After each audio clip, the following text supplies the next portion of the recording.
પાટીદાર સમાજ ફરી એકવાર ચર્ચામાં આવ્યો છે। હવે ચર્ચા થવાનું કારણ છે પાટીદાર અગ્રણી પરસોત્તમ પીપળિયાને ફોન પર મળેલી ધમકી। પણ આ ધમકીનું કારણ ખુદ પરસોત્તમ પીપળિયા હતા, એટલે તેમનો દોષ હતો એવું નહીં, પણ તેમણે કરેલી એક ટિપ્પણી અને પોસ્ટ આ ધમકીનું કારણ બની છે। જો કે પડદા પાછળની કહાની ઘણી દિલચસ્પ છે। આ વાદ વિવાદમાં પીપળિયા તો ખાલી મોહરું છે, ત્યારે કોણ છે અસલી ખેલાડી, જોઈએ આ રિપોર્ટમાં। ત્યારબાદ ઘણા ધમકીઓ ભર્યા ફોન આવવા લાગ્યા। માફી માંગવા માટે પણ ફોન દ્વારા દબાણ કરવામાં આવ્યું। પાટીદાર અગ્રણી પરસોત્તમ પીપળિયાને એક અજાણ્યા વ્યક્તિએ ફોન કરી ધમકી આપી હતી, જેમાં તે જયેશ રાદડિયા વિરુદ્ધ કેમ બોલો છો તેમ કહીને લોકેશન માંગી રાદડિયા વિરુદ્ધ ન બોલવા ધમકાવે છે। હેલો હેલો, હા બોલો, જવાબ આપો, કેમ કાપી નાખો? મારે હું કામ તમને જવાબ આપો? હું તમને ઓળખતો નથી ને। અરે ઓળખાણ બધું આપું યાર, લોકેશન મારે સાથે જોતી ઓળખાણ નથી આપું। તમારી ઓળખાણ, મારે તમારી વાત નથી કરવી ભાઈ। હું કામ કરું હું? કેમ તો પછી તો હું કામ નથી જયેશભાઈ કરવું। વિરુદ્ધ લખો? ભાઈ તો મારી મરજી છે, તમે મારી વિરુદ્ધ લખો ને, તમને કોણ ના પાડે ભાઈ? એમ નહીં તો પટેલ સમાજ મારે એક જ તમારે રાજકારણી છે। વાત કરવાની થતી નથી, તમે ગમે એ હોય ભાઈ, કહું છું। તો ભાઈ તો તમે માપે રહેજો આ બધું હા, લખવામાં। તો પછી જે કાંઈ કરવાનું હોય આપે કરવાની છૂટ છે હો ભાઈ। હા તો કોઈનાથી ફાટી નાખો મળતા નથી લોકેશન હો। ને બધું નાખો। ક્યાં ફાટી તમે મળતા બેહો? નથી, લોકેશન છે જ અહીંયા લોનાવાલા છું અત્યારે, હાલો ને, લોકેશન છે જ મારું। લોનાવાલા હું રાજકોટ નથી તમે? રાજકોટ હું આવીશ પરમદી, ન્યા મળજો ને, વાંધો નહીં। હા વાંધો નહીં। કોઈનાથી ફાટી મળવાનું થતું નથી ભાઈ। ધમકી આપનાર રાદડિયાનું નામ લેતા એ સ્પષ્ટ થાય છે કે ધમકીનું કારણ રાદડિયા વિરુદ્ધ કરેલી પોસ્ટ છે। પરસોત્તમ પીપળિયાએ થોડા દિવસો પહેલા સોશિયલ મીડિયામાં કેટલીક પોસ્ટ મૂકી હતી, જેમાં લખ્યું હતું કે જ્યારે પક્ષ સામે સમાજની તરફેણમાં બોલવાનું થાય ત્યારે પાટીદાર નેતાઓ ફાટીદાર થઈ જાય છે। સ્ટેજ મળે ત્યારે જતા શુરાઓએ એકાદ હાકલો કે પડકાર અમરેલીની દીકરી માટે કરવો જોઈતો હતો।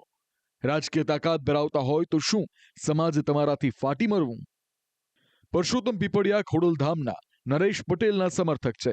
જો કે આ પોસ્ટમાં પીપળિયાએ કોઈનું નામ નહોતું લખ્યું, પણ પોસ્ટ પાટીદાર નેતા જયેશ રાદડિયા માટે હતી, કારણ કે થોડા દિવસો પહેલા જયેશ રાદડિયાએ સમૂહ લગ્નના કાર્યક્રમમાંથી નામ લીધા વગર નરેશ પટેલ પર નિશાન તાક્યું હતું, જેમાં રાદડિયાએ કહ્યું હતું કે સમાજની 2% ટપોરી ગેંગ હવનમાં હાડકા નાખે છે।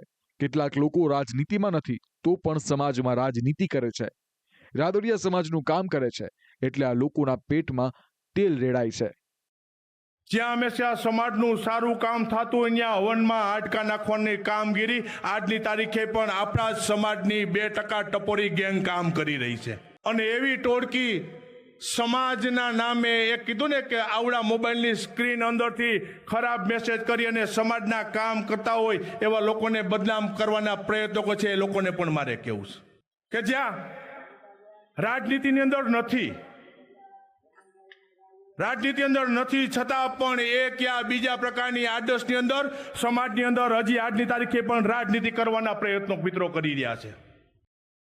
રાદડિયાએ પણ આ નિવેદનમાં કોઈનું નામ નહોતું લીધું, પણ આ ઈશારો હતો પાટીદાર નેતા અને ઘોડલધામ ટ્રસ્ટી નરેશ પટેલ માટે, કારણ કે છેલ્લા કેટલાક સમયથી જયેશ રાદડિયા અને નરેશ પટેલ વચ્ચે કોલ્ડ વોર ચાલી રહ્યો છે।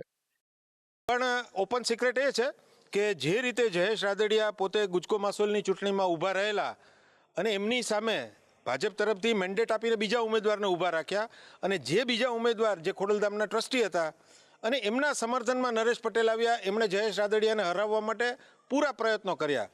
ત્યારથી આ બંને વચ્ચે વોર ભડકી ઉઠી છે। પરંતુ આની આગળ પાછળના ઘણા બધા કારણો એવા પણ છે કે એક રીતે જોવા જાવ તો ખોડલધામ જે છે એની સાથે પેરેલલ લેવા પટેલ સમાજનું જ, અને એમાં કડવા પટેલ પણ હોય એવું સરદારધામ પણ બન્યું છે। સરદારધામના પણ ઘણા બધા લોકો એવા છે કે જેમણે ખોડલધામ છોડીને સરદારધામમાં આવ્યા છે।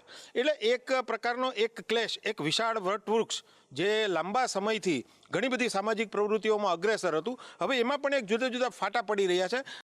આમ નરેશ પટેલ અને જયેશ રાદડિયા વચ્ચે કોલ્ડ વોરમાં તેમની સાથે તેમના સમર્થકો પણ સામસામે આવી ગયા છે।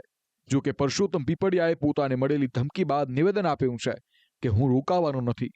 સમાજમાં જે સ્વીકારવા જેવી બાબત નહીં હોય ત્યાં હું બોલીશ, હું કોઈનાથી ડરતો નથી। માં જે કાંઈ સ્વીકારપાત્ર બાબતો ન હોય તે બાબતો વિશે વિરોધ કરવો જોઈએ, તે આપણી જે સોચ છે એ પ્રમાણે અમે આગળ પણ આ જ રીતે વિરોધ કરતા રહીશું. આમાં વાદ વિવાદમાં ચહેરા બીજા કોઈ છે અને મોહરા બીજા કોઈ.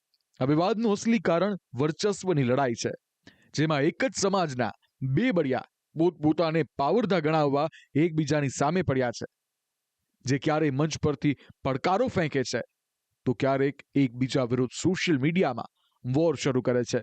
પરંતુ આ બધા વચ્ચે પીસાય છે સામાન્ય પાટીદાર, જેને આ નેતાઓ સાથે કંઈ લેવા દેવા નથી, પણ રાજકીય હોડીમાં તેમણે પણ સળગવું પડે છે. બ્યુરો રિપોર્ટ, સંદેશ ન્યૂઝ.